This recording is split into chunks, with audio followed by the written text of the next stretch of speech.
بسم اللہ الرحمن الرحیم۔ شروع اللہ کے نام سے جو بڑا مہربان نہایت رحم والا ہے۔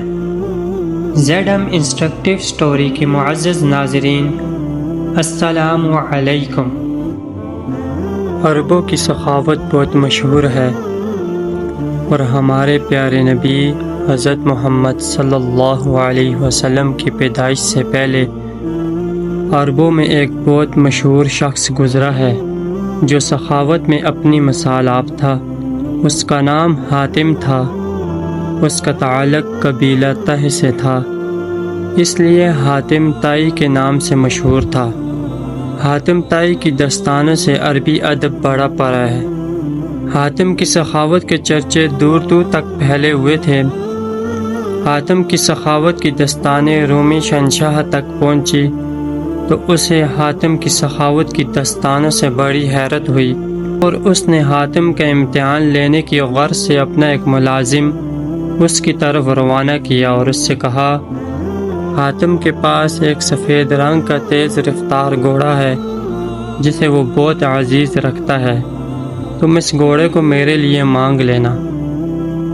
قیصر روم کا اہلکار سرزمین عرب کے قبیلے طیس میں پہنچ کر حاتم کا مہمان ہوا۔ حاتم اس اجنبی سے بڑی خندہ پیشانی اور اخلاق سے پیش آیا، حالانکہ حاتم اسے بالکل نہیں جانتا تھا وہ کون ہے اور کہاں سے آیا ہے۔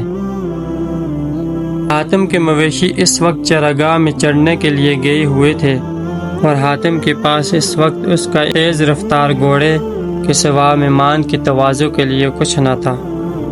حاتم نے نہ آؤ دیکھا نہ تاؤ، فوراً اپنے اس محبوب گھوڑے کو مہمان کی تواضع کے لیے ذبح کر ڈالا۔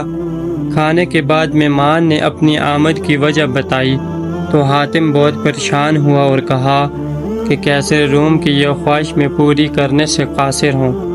یہ جواب سن کر اہلکار کو بڑی حیرت ہوئی اور قیصر روم کی خواہش پوری نہ کرنے کی وجہ معلوم کی تو حاتم نے جواب دیا، کاش آپ نے پہلے مجھے اپنی آمد کی عرض بتائی ہوئی ہوتی۔ وہ گھوڑا میں اس لیے نہیں دے سکتا کہ اس گھوڑے کو میں آپ کی دعوت کے لیے ذبح کر چکا ہوں۔ یہ سن کر قیصر روم کا اہلکار چلا اٹھا، آپ کے بارے میں جیسا سنا تھا اس سے کہیں بڑھ کر ہے۔